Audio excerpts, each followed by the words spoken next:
Язычнік і хрысціянін, заснавальнік вялікага княства літоўскага і кароль Літвы, ваяр і стратэг, ён стаў пачынальнікам новага этапу гісторыі нашай радзімы. Да 12 стагоддзя старажытная Літва знаходзілася ў залежнасці ад Полацку. Аднак з раздрабненнем старажытна-беларускіх княстваў хаўрус літоўскіх правадыроў кунігасаў стаў уяўляць сабою сур'ёзную агульналітоўскую вайсковую арганізацыю. Адным з 5 старэйшынаў і быў Міндоўг. Старажытная Літва – тэрыторыя племянной групоўкі ўсходніх балтаў, якая месцілася на паўднёвым усходзе сучаснай рэспублікі Літва у прылеглых раёнах Беларусі паміж рэкамі Нёманам і Вяллёю. Прыкладна ў 40-е гады 13 стагоддзя Міндоўг парушае былы парадак кіравання і захоплівае ўладу ў свае рукі. Пачынае княжыці ва ўсёй зямлі літоўскай. Гэтак занатавалі ў пацеўскім летапісе. Пры гэтым частку былых племянных правадыроў знішчылі, а астатнія сталі вассаламі Міндоўга. Пазней уплыў новага уладара пачынае распаўсюджвацца і на сумежныя беларускія землі. Першай уласна беларускую зямлёй, у якой укняжыўся Міндоўг, стала сярэдняе Панямонне, так званая Чорная Русь, з гарадамі Новаградак, Ваўкавыск, Горадня, Здзітаў і Слонім. Летапісы нічога не апавядаюць пра гвалтоўнае падпарадкаванне гэтых земляў. Хутчэй за ўсё, Міндоўг абвесціў сябе князём пры падтрыманні мясцовага насельніцтва. Ягоную рэзідэнцыяй стаў Новаградак. Выразна відаць, што Міндоўг захапіў уладу ў Літве пры дапамозе Новаградка. Менавіта гэты саюз Міндоўга з Новаградкам забяспечыў перавагу сілаў. Гэта выдатна відаць па галіцка-валынскаму летапісу. Напрыклад, калі Міндоўг выгнаў пляменнікаў з Літвы, заняў іх уладанне, тыя пабеглі на Валынь. Галіцка-валынскія князі арганізавалі паход супраць Міндоўга, але мэтай паходу быў Новаградак. Вось гэта сведчанне саюзу багатага горада Панямоння Новаградка з моцным балцкім кунігасам Міндоўгам ад самага пачатку.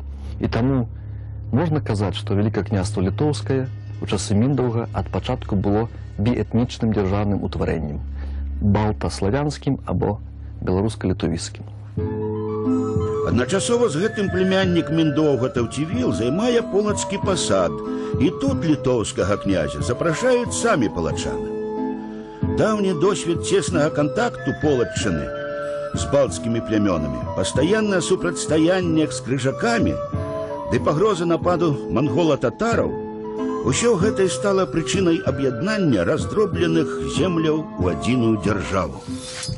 У сярэдзіне 13 стагоддзя адбыўся канфлікт паміж Міндоўгам і ягонымі васаламі, Таўцівілам, які прыняў каталіцтва ў ордэне, Ердзівілам і Вікінтам. Апошнія аб'ядналіся з князем Данілам Галіцкім, а таксама заручіліся падтрыманням ятвягаў, часткі заходнябалцкага племені прусаў і лівонскага ордэна. Каб раскалоць кааліцыю, Міндоўг праяўляе цуды дыпламатычнага майстэрства. Ятвягаў ён проста падкупляе, а ордэну абяцае прыняць каталіцтва і аддаць жамойцкія землі. Нават падпісвае акт аб перадачы Літвы ў валоданне ордэну у выпадку сваёй безнашчаднай смерці.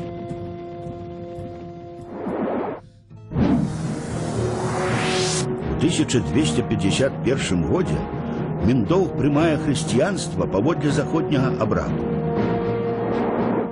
Гэты крок несумненна выклікалі тактычныя інтарэсы князя.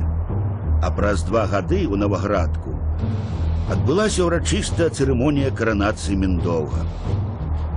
Перед еўрапейскімі дзяржавамі гэта адразу ўздымала Літву да статусу каралеўства, якім лічылася буйная і самастойная дзяржава. Пасля разгрому жамойтамі разам з латышамі да эстонцамі крыжакоў ля возера Турбе ў 1260 годзе Міндоўг змяняе сваю вонкавую палітыку. Нягледзячы на нядаўныя стасункі з ордэнам, ён парывае з немцамі. Адчуваючы моц аб'яднаных літоўска-беларускіх земляў, Міндоўг выракаецца лацінскай веры і ўдзельнічае разам з сынамі наўгародскага князя Александра Яраславіча у паходзе ва ўладанні інфлянскага ордэна. Аднак за нескаардынаванасці дзеянняў хавруснікаў эта акцыя не дае плёну. Несумненна, панаванне Міндоўга, вынікам якога стала стварэнне новай структуры, улады і ўласнасці, не магло спадабацца старой знаці. У 1263 годзе паўстала змова нальшчанскага князя Даўмонта, жамойцкага Траняты і полацкага Таўцівіла. У выніку Міндоўга і двух яго сыноў, сонных сярод ночы, забілі. Ёсць яшчэ версія, што такім чынам Даўмонт адпомсціў Міндоўгу за тое, што той сілою забраў ягоную жонку. Важна тое, што дзяржава, створаная Міндоўгам у сярэдзіне 13 стагоддзя, складвалася з Аўкштоты, Жамойці і земляў Беларусі, Чорнай Русі, так званай, ці беларускага панямоння і полацкага княства, якое нейкі час залежала ад літоўскага князя.